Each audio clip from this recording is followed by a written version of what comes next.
Hello, hello. In this video, we're going to talk about the GTE letter, that is the Genuine Temporary Entry Letter, that's used for applying to the student visa in Australia.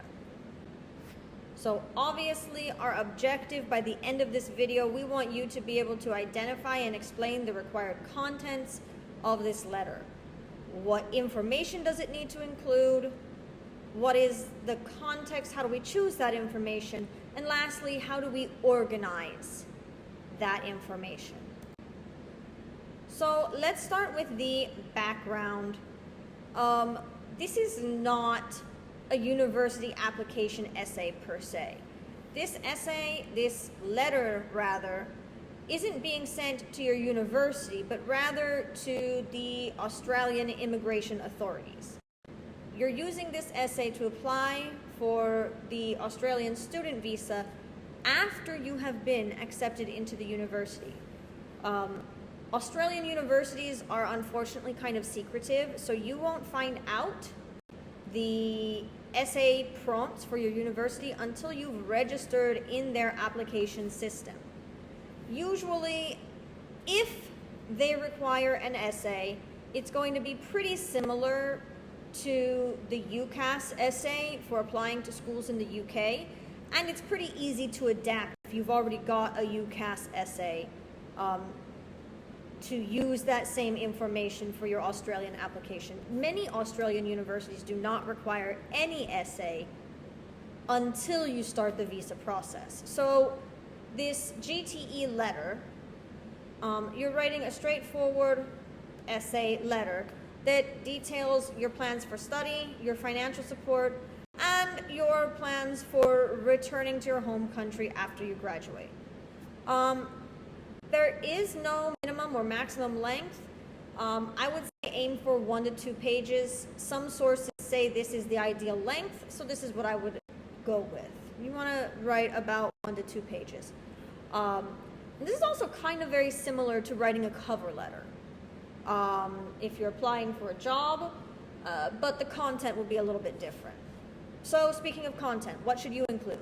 Well, there are 5 different topics that you need to cover. First of all, the purpose of your visit.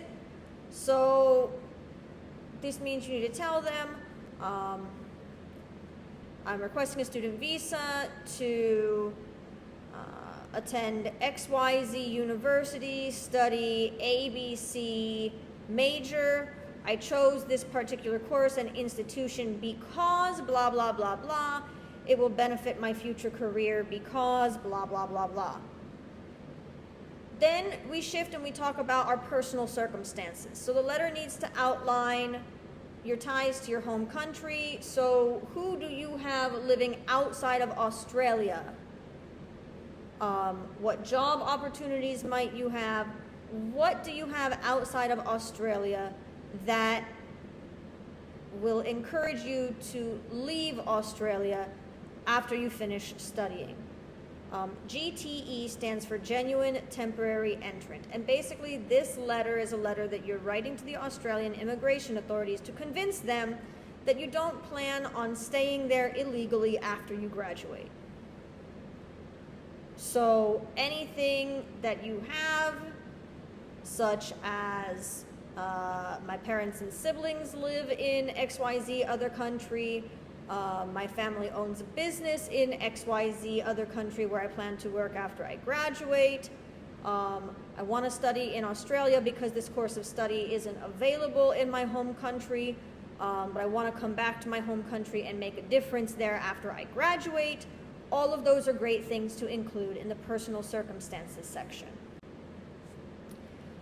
Financial situation. This one you might need your parents' help with. Most of you aren't financially independent of your parents at this point. And so when you write about your financial situation, you'll need to mention your parents' financial situation. Because in most of your cases, your parents are who's paying for your studies.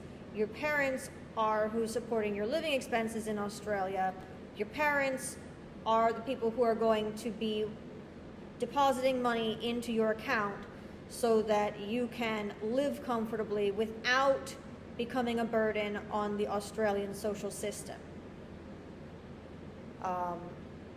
In some cases, they may ask you to attach a bank statement from your parents' account. That doesn't necessarily need to go into the letter, although you'll see in at least one of the examples where they do reference a bank statement being attached. You certainly do not need to submit it to me. For the purpose of this assignment, you don't need to include any specific numbers. You just need to include the fact that your parents are financially stable, they have XYZ jobs, they own XYZ holdings, they're able to support you financially, both in terms of paying for your studies and supporting your living expenses while you study. The fourth section is going to be your immigration history. This is anything you've previously traveled to Australia, if you've ever previously had a study or a long-term visa in Australia, other relevant information about your travel history. For those of you who are living in Thailand, but do not have Thai nationality, you're here on a student visa or on a family dependent visa. This would be something important for you to note, that your citizenship is X country, but you and your parents have lived on ABC kind of visa in Thailand since whatever year. The fact that you already go through the correct processes to have legal stay in a third-party country also helps to show the Australian authorities that you do respect those systems and those practices. They don't need to worry so much about your potential illegal overstaying of a visa. Lastly, your future plans. So this is, what do you intend to do with your studies after you graduate? How this particular major and university in Australia will contribute to those career goals, and very, very important, what are your plans for taking this back to your home country after completing your studies? So for example, many of our students here at TCIS that I've been helping to apply in Australia, they're interested in studying psychology because there aren't a lot of good psychology programs here in Thailand. So they write about the fact that there is stigma around mental health in Thailand, and that they want to study in Australia because it's not available to them here, but then they want to come back to Thailand because they want to help combat that stigma against mental health problems here in their home country. That would be something that you could write about. Doesn't necessarily have to be psychology, but anywhere you see that you can bring back what you learn in Australia to help your homeland or your third-party country of residence. That's what we're looking for in this section of your essay. Next, let's talk about the context. Very, very important. This is not for the university, this is for the Australian government. Visa approval depends on having the financial means to support yourself, and it depends on your likelihood of leaving Australia after graduation. Be careful to choose all of your information carefully. Remember, the end goal of this essay is to portray you as a student who plans to enter temporarily for study. So even if your dream goal is, I want to get a work visa in Australia after I finish studying and stay there forever and ever, don't put that in this essay, okay? Make it sound like you plan to leave. Then when you decide to transfer to a work visa, then you write a different letter. But for now, the plan that you share with the Australian government has to be, I plan to study and then to return to my home country or to my third-party country of current residence. Okay? In terms of composition, this is not a 5-paragraph essay. This is actually a letter. It should be primarily straightforward, nonfiction, informational text, business professional. You may use short sections of narrative storytelling. That should not be the focus. It should be to whom it may concern. Should be sincerely your name at the end of the letter. Set it up as a letter. And detail all of those 5 different required elements as you write. So let's see if you're ready to continue. First of all, can you explain the required content of the GTE letter, those 5 required topics? Can you explain the context?